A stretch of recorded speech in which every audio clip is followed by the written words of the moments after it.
Bismillahirrahmanirrahim. Assalamualaikum warahmatullahi wabarakatuh. Perkenalkan, saya Hamzah ASPD, calon guru penggerak angkatan 10. Pada kesempatan kali ini, saya akan menyampaikan jurnal refleksi mingguan modul pertama filosofi pemikiran KHD. Adapun model refleksi pada jurnal dua mingguan saya ini menggunakan pendekatan 4F: facts, feeling, finding, and future. Yang pertama, facts atau peristiwa.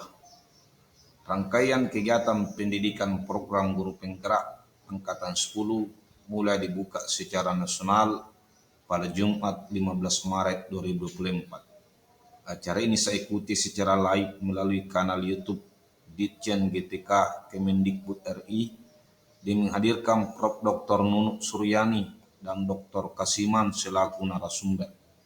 Kedua pembicara menjelaskan tentang dasar hukum program guru penggerak, arti penting, tujuan dan alur kegiatan CGP angkatan 10. Kegiatan pembukaan pendidikan calon guru penggerak angkatan 10 secara nasional ini merupakan langkah awal di mana saya harus menyiapkan dan menguatkan mental dan fisik selama menjalani pendidikan kurang lebih 6 bulan ke depan. Saya menyadari bahwa ini adalah kesempatan emas bagi seorang guru untuk mengambil peran dalam upaya perubahan dan perbaikan sistem pendidikan nasional dalam upaya mempersiapkan generasi emas Indonesia di tahun 2045 nantinya. Hal berikutnya yang saya lakukan setelah pembukaan adalah mengerjakan pretest modul 11 pemikiran filosofis KHD. Pada saat itu saya mengerjakan soal berdasar pada pengetahuan awal yang saya miliki. Setelah itu saya mengikuti kegiatan sosialisasi penggunaan LMS atau Learning Management System melalui bimbingan fasilitator. Hal ini merupakan bekal yang sangat berarti untuk lebih memahami berbagai fitur yang ada dalam LMS dan juga tentang modul dan pengerjaan tugas ke depannya. Kegiatan berikutnya yang saya ikuti adalah lokakarya orientasi yang dilaksanakan pada Sabtu 23 Maret 2024 bertempat di Aula Dinas Pendidikan Kabupaten Takalar. Pada kegiatan ini seluruh peserta CGP angkatan 10 dari Kabupaten Takalar bersama dengan tim pendamping dapat bersua dan berkomunikasi secara tatap muka langsung setelah sekian lama hanya bisa berkomunikasi secara virtual. Berbagai materi, gagasan dan saling curhat antar peserta dan pendamping terjalin dengan akrab dan penuh kekeluargaan. Terakhir dan tentu saja bukan yang penghabisan, aktivitas yang saya lakukan adalah mengikuti elaborasi pemahaman melalui kegiatan webinar yang disampaikan oleh Prof. Budi Santoso. Ia merupakan pemateri nasional asal Yogyakarta.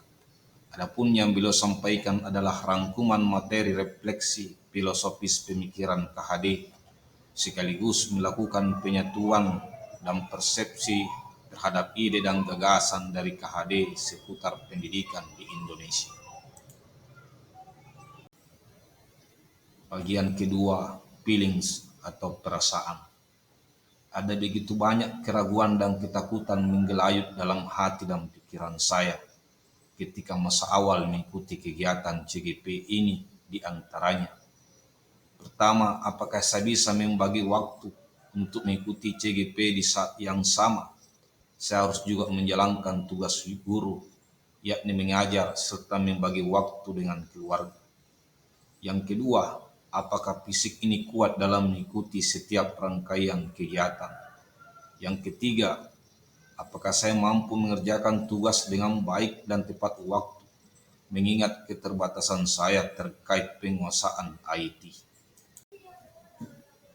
Perlahan tapi pasti, semua keraguan dan ketakutan saya mulai memudar sejalan dengan waktu dan proses pembelajaran yang saya jalani. Keyakinan dan tekad saya mulai menguat sejalan dengan beberapa faktor pendukung, di antaranya: pertama, bimbingan penjelasan dan pendampingan dari fasilitator dan pengajar praktik bisa memberikan ketenangan dan pencerahan sehingga modul dan tugas bisa selesai dengan baik dan tepat waktu. Yang kedua, istirahat yang cukup, konsumsi vitamin, berpikir positif, dan banyak berdoa. Yang ketiga, dorongan dan dukungan penuh dari pihak keluarga, serta adanya saling menyemangati dan kolaborasi yang baik antar sesama peserta CGP. Yang ketiga, findings atau pembelajaran. Setelah mempelajari modul 1 tentang filosofi pemikiran Ki Hajar Dewantara, maka ada beberapa hal yang bisa saya petik sebagai pelajaran di antaranya. Pertama, tugas seorang guru adalah menuntun murid dalam menumbuhkan jati dirinya yang seutuhnya, baik sebagai pribadi maupun selaku anggota masyarakat, agar dapat menemukan kebahagiaan hidupnya. Kedua, tugas seorang guru adalah merancang materi, media, dan proses pembelajaran yang berpihak pada murid. Ketiga, tugas seorang guru adalah memahami tujuan pembelajaran, yakni memanusiakan murid. Yang keempat, tugas seorang guru adalah menuntun murid sesuai dengan kodratnya, yakni kodrat alam dan kodrat zaman.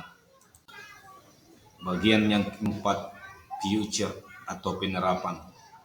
Setelah mempelajari modul 1 tentang filosofi pemikiran Ki Hajar Dewantara, maka ada beberapa hal yang akan saya coba dan akan saya terapkan ke depan dalam proses pembelajaran di sekolah, yakni pertama, saya tidak lagi memandang murid sebagai kertas kosong yang harus diisi pengetahuan oleh guru, melainkan sebagai pribadi yang unik yang terlahir dan membawa dasar pengetahuan dan bakat alami sesuai dengan kodratnya.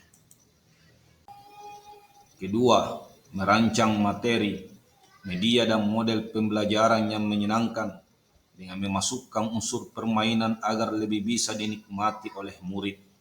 Ketiga, memberikan ruang lebih kepada murid untuk berekspresi, berbicara, mengeluarkan ide, mengemukakan pendapat atau sanggahan melalui mekanisme diskusi dan tanya jawab.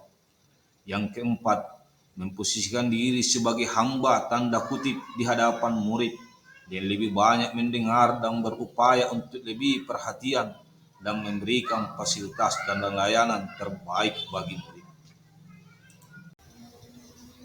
Penutup, demikian pemaparan saya tentang jurnal refleksi Dwi Mingguan modul 1 pemikiran filosofis Ki Hajar Dewantara. Salam guru hebat.